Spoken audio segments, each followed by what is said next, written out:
plus de 2 semaines après leur défaite face à l'Afrique du Sud, certains joueurs de l'équipe de France de rugby sont encore un peu amers face à leur défaite. Face à nos confrères du Parisien, les Bleus en ont dit plus sur leur élimination de la Coupe du Monde.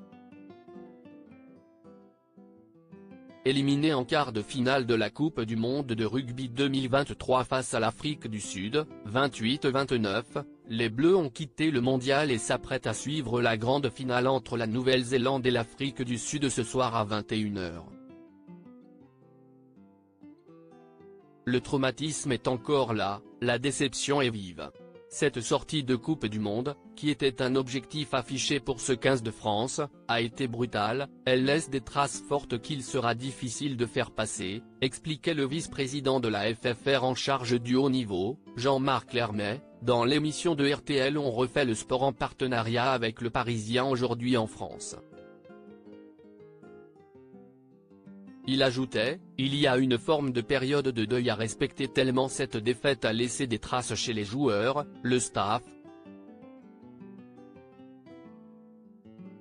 J'ai eu quelques membres du groupe dans les jours qui ont suivi, et cet abattement perdure.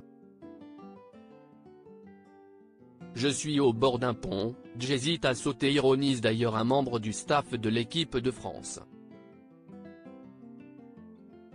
Les joueurs sont un peu découragés, ils reviennent difficilement à leur quotidien, indique Willy Taofifenua, ancien rugbyman professionnel et père du deuxième ligne Romain Taofifenua. Après, ça a été difficile pour les petits pendant 2 ou 3 jours.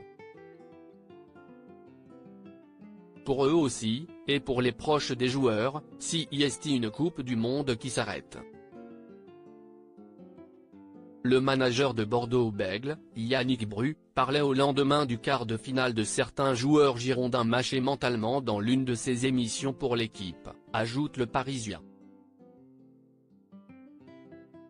Ils se sont bien lâchés, ils en avaient besoin, confie l'un des dirigeants du SCO Angers, Philippe Gicquel, on n'a pas remué le couteau dans la plaie en évitant de trop parler du match, mais je ne l'ai pas trouvé plus abattu que ça. Il avait besoin de couper, mais le moral était là. Depuis, Romain Taofifenua est parti se reposer en famille à Lyon. De son côté, Antoine Dupont a retrouvé sa famille à Castelnau-Magnoac. Lundi, il a été aperçu à Toulouse en train de se changer les idées sur un terrain de padel à côté des installations du stade toulousain, indiquent nos confrères du Parisien.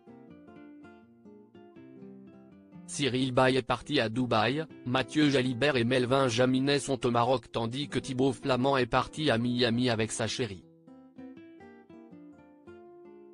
Il est très déçu et très triste, mais il sait aussi que ce match, il ne pourra pas le rejouer. Mais lui et certains de ses partenaires font preuve d'une forme de résilience qui m'impressionne. Là, il va passer de bonnes vacances, s'aérer et remettre le bleu de chauffe avec son club de Toulouse après, révèle son père Eric. Il y a 2 types de déception. Quand tu prends une déculottée, tu veux reprendre très vite, passer à autre chose, te prouver que tu vaux quelque chose. Quand tu perds de 1 point, ce n'est pas pareil.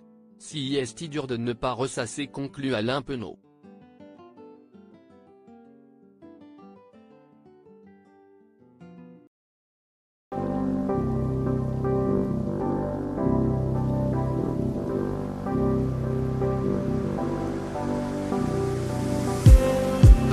Just need